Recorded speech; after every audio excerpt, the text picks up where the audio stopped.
Are you an animal trainer ready to sharpen your skills to a legendary level? Or a corporate leader looking for a fresh, powerful way to boost team dynamics, decision-making, and leadership? Discover Kirsten's Chicken Workshops, an immersive 5-day experience rooted in the science-based curated exercises of the legendary Bob and Marian Bailey.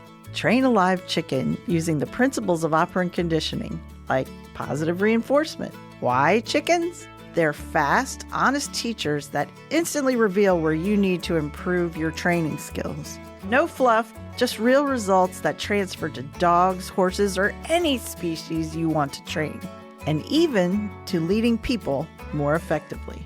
Trainers call it life-changing. Dr. Bob Bailey himself endorses it as the ultimate mechanical skill builder. So visit Kirsten'sChickenWorkshops.com right now and sign up for the waitlist. Spots fill fast. Train a chicken, change the way you train and lead forever. Head to Kirsten'sChickenWorkshops.com today. Welcome to Precision Animal Training, where we teach big lessons through the lens of getting precise science-based behavior. I'm Kier like your ear, Kirsten, Crawl like a baby Kraljevic, animal trainer, behavior nerd, and your host. This is a show about real, lasting change. The science of precision, the power of pursuing perfect timing, the art of truly seeing and shaping behavior, whether you're working with chickens, dogs, dolphins, parrots, horses, or even ourselves.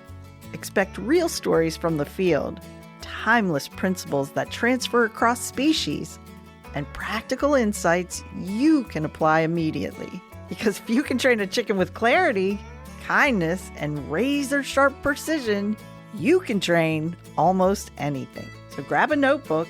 This is your personal masterclass in curiosity, mechanics, and true behavioral understanding. Welcome to the Precision Animal Training Podcast. Today, we're back on the Gulf Coast with Dr. Bob Bailey for a journey deep into the roots of modern animal training. In this episode, we're unraveling the story behind the so-called Skinner box, the revolutionary breakthroughs of Keller and Marian Breland, and how accidental discoveries with rats, feeders, and time bridges led to the birth of the bridging stimulus, the precursor to every click, whistle, and marker you know today. If you've ever wondered how positive reinforcement jumped from academic labs to the open world, this is your origin story. So buckle up, because understanding the past just might change how you see every training session in the future. So come learn with me. Let's dive in. Hi, I'm Kirsten Kraljevic down on the beautiful Gulf Coast with one of my favorite people. So today, I would like to start out with one of the things that we call a Bobism. Bobisms, to me, are shorthand for very deep topics or thoughts that a person should consider when changing behavior. And so I don't butcher it. I'm going to ask Bob to say it. And it starts with any... I get what you're talking about. The saying goes that any trainer can train any animal to do any behavior using any method given enough time. That means you really can't judge success just by did the person ever train an animal, because every trainer can point to a success. I want you to think about what he said, and if you need to back this up, that's fine. I actually wrote it down and put it on a mirror, because we're not saying that trainers don't have success. We're not saying that other methods don't work, but we are telling you the story of what I believe were the most successful animal trainers out there, and they measured themselves against time and money. That's what I'm talking about. So let's dive back into some history. How does that sound? Okay, I'm ready. You're ready. So we've gone over, Bob as a child messing with ants, and he spent a tremendous amount of time observing animals in the field in the early part of his career, collecting animals for the university or for UCLA, correct? Mm-hmm, yes. So then he moves on, and he's I'm going to get your title wrong. For the Navy, you're the Director of Training. Director of Training. There was a dolphin trainer before you, but you were the first official Director of Training. Before it was really quite unofficial. They were just trying to see if they could train a dolphin to do anything. So you had experience, observing animals in their own environments. You had experience in changing behavior, but here you are now in this position that you don't even really know why you got, like what part of what you did made you appropriate for this. You're looking, or you somehow find this couple, and they are the Brelands. Well, it was actually the Navy that retained the Brelands. To get more specific, it was Bill McLean, who was the technical director of the U.S. Navy Ordnance Test Station in China Lake. McLean was the one who developed the Sidewinder missile, so he pretty high level. Okay, person. You cannot drop a missile without explaining to us what the Sidewinder missile was. Yeah, well, it was an airborne missile. It was air-to-air missile. That's all. Okay. Nothing special. So the Brelands, if you remember, we talked about them. They were lab assistants to B.F. Skinner, and Skinner was the one who came up with the principles of describing what happens naturally when behavior changes. Would that be accurate? They called it operant conditioning. That's pretty close, yes. Okay. Can you tell me a little more about the early years of Keller and Marian when they were working with Skinner? Well, they were working in the lab, and most of Skinner's early work, was in the so-called Skinner box. Now, the Skinner box actually was a cylinder. It wasn't a box, and to me, that's kind of funny because I've seen the real thing. But the rat is placed in a enclosed chamber of some kind, and the environment is modified. It's changed. And the rat has to perform in a certain way in order to gain reinforcement, which is pieces of food, which is delivered right near where the activity takes place. And Skinner found that given enough experimentation, he could begin to predict how long it would take the rat to accomplish certain tasks. Not only that, as he found how long the rat would persist with the behavior, even when it's not reinforced, given food. So he began to formulate these principles based on what he saw on this rat's performance within this box. So if you know anything about academia, you know that a large part of this work is done by students who are in there keeping data. So you have these two students in there keeping data on these rats in the boxes, and their response time from when when the mechanisms in the box are actually firing to reward the animal, is that how you would put it? So I really want you to go to where Marian and Keller were like, look at this. If we change where we feed the rats, it changes their response time. The Brelands didn't do any of that. Okay. Until after they had left. Okay, so my time what they were doing in the lab, because in the lab the Brelands were not allowed to modify mess with or anything. You didn't change anything. It is only when they moved to the farm. Okay, it was at the farm. Which is right towards the end of the time of the Pelican project. Okay. So it was quite a ways down the road, and it was then that they had the freedom to do whatever they wanted. They were their rats, they were their chambers. So that's when they began to move everything around, where they responded, where they got reinforced.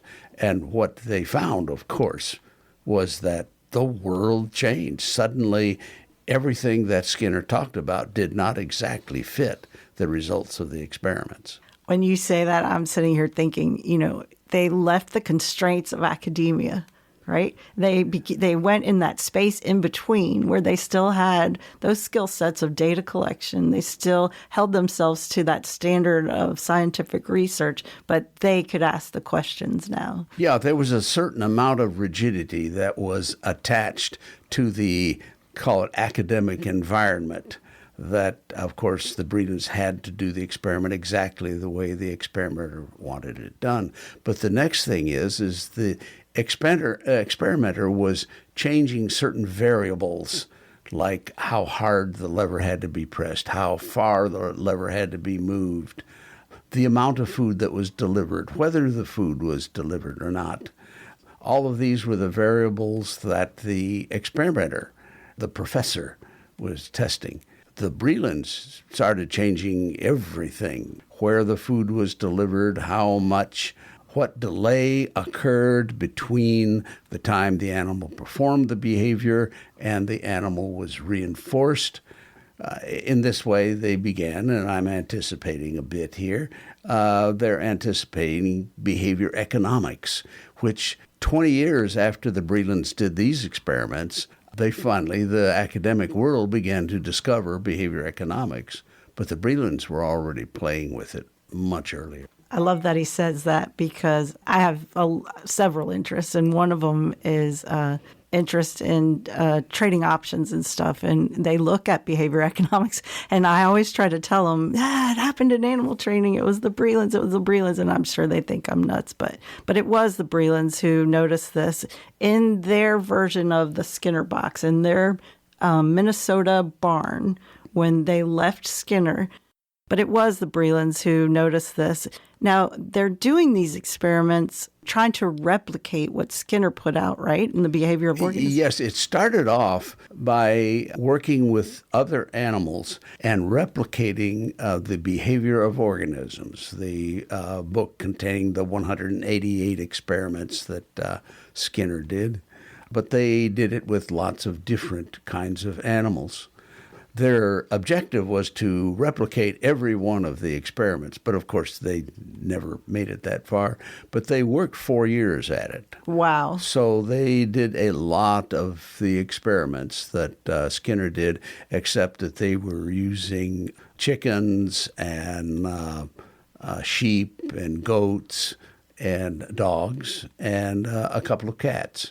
So they were already experimenting with other species to see what differences they found between species.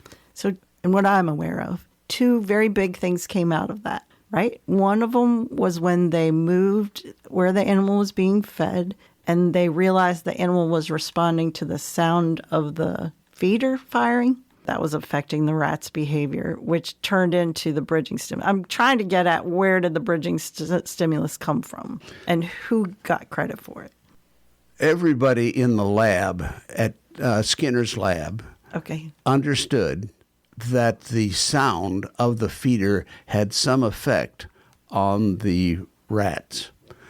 However, the food was always delivered in one place and right next to what they call the manipulanda. That's the device to which the animal is responding. So people did not pay it much mind that the animal seemed to hear the sound, but the food was always right there. So no one thought a great deal about it. Then Brelands, very early on in their experimentation, and this was with rats, that they began moving the point of reinforcement. That means they moved the food delivery device, the feeder, the electric feeder. They moved it until actually it was at the far end. And when that feeder would fire, the animal would quickly turn around and go to where the food was. And it happened very quickly. Then the Brelands tried some experiments of delivering no food until the rat got there. And so they would sound the feeder, but no food would be delivered. And the animal would turn around, even though there's no food in the cup, the animal would turn around and go to the cup, and that's when they would release the food. That's when they actually begin experimentation with the sound of the feeder causing a response on the part of the animal. Now, later on, when they experimented with many other animals, they described it as a time bridge from the time that the feeder fired and the food was delivered that allowed the animal to get to the food, and they could condition much more precisely without delivering the food right to the animal. And the time bridge, as they call it, they shortened to bridging stimulus. And then many years later, people like me shortened that to bridge. We eliminated the bridging stimulus. We just called it a bridge. We also began to name devices that produced these sounds to, it's a bridge, it's a device. And then the process itself was called bridge. To bridge the animal meant to signal to the animal what it had done was correct. Now, Keller was pretty upset about all of this modification of his bridging stimulus, and Skinner really didn't pay too much attention to this. This was training, and he didn't pay too much attention to that. But Keller knew he was on to something. Yes, Keller knew that he had a device now that he could reach out great distances and to inform the animal that it had done what it was necessary to do in order to gain the reinforcer, the primary reinforcer. And this began, of course, the description of a conditioned or secondary reinforcer, which is the bridge, and the primary reinforcer, which is whatever it is you're going to provide. It could be social reinforcement, it could be food, whatever you're using to as a primary reinforcer, something the animal already wants. Right. So I don't realize if you understand, or if the listeners understand right now the magnitude of what Bob just told us, but that was the birth of what we would call commonly today the click or the whistle. What do they call it? A marker even. I've heard so many names for it. Mm-hmm. But that is when animal training went out of that really controlled environment of that box, and it could be theoretically, and we'll go into some great stories, brought into open environments because now that was in your hand, that marker was in your hand. This happened to be 1944, 1945 that these experiments took place. So they were already using precise applications of the bridging stimulus by 1945. And I want you to add more to that because what did Keller do? He had dogs. What did he do with those dogs with his bridging stimulus? Well, the Brelands were looking for ways of applying the technology that they were helping to build. And they, of course, immediately thought of dogs because there was lots of dog training going on. So they're in Minnesota, and that's a great place for training of field dogs, hunting dogs. So Keller, over a period of about a year and a half, got 6 dogs. And he conditioned the 6 dogs for different types of field pheasants, ducks, other hunting dogs. And so he entered these dogs in various contests and won many of them. Now, the trainers, they were really surprised because he was not known as a trainer. I mean, he just appeared from nowhere. All of these other trainers were well-established professional trainers. So Keller, as I say, entered these trials, won many of the majority of them. And he wanted to see if this was an area where they could actually make some money because they had already formed their company, of course, and it was a for-profit company, so he wanted to make some money to live. And it turns out that the other trainers were not interested in the training of the dogs. All that they were interested in is where did he get the dogs? It was all in the breeding as far as they were concerned. It had nothing to do with the training.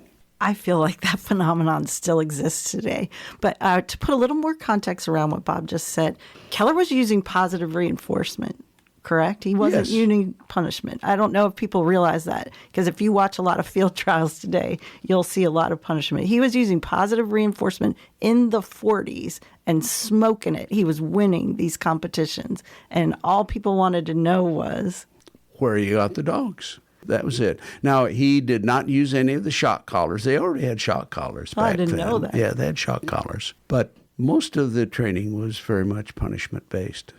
in the field trials. In the field trials. Yeah. Wow. So then, if I understand correctly, he did try to bring it to the public, dog training, right? With his little... Yes, without much success. Yeah. So I'm going to mark that, or you mark that in your brains. This is the first time in the 40s that the Brelands attempted to bring this technology to you, the public, right? It was way back then that they tried that. Keep that in mind, because this story is going to keep on going. Thanks for joining us on Precision Animal Training. Today, we explored what truly defines success in training, not just results, but how efficiently and thoughtfully we reach them. We stepped back into history with Keller and Marian Breland, who took Skinner's principles beyond the lab, asking bolder questions and pioneering the bridging stimulus, the click or whistle that precisely marks the moment of success. We also saw how innovation isn't always welcomed right away. Even when Keller won field trials with positive reinforcement in the 1940s, people asked what breed his dogs were instead of how he trained them. Stay curious, keep experimenting, and remember, good science sometimes takes time to catch on. Until next time, thanks for listening to Precision Animal Training. We'll see you in the next episode. Thanks for listening to the Precision Animal Training Podcast. If you enjoyed this episode, please subscribe, rate, and review us wherever you listen. It helps spread the word to more trainers like you. Share the show with a friend who could use a behavior breakthrough. Want to dive deeper into precision animal training? Head to Kirsten'sChickenWorkshops.com to learn about the workshops, sign up, or join the waitlist for the next series. That's Kirsten'sChickenWorkshops.com, where legendary science-based behavioral technology meets tomorrow's top trainers. Thanks again for listening, and until next time, remember, train a chicken, change the way you train forever.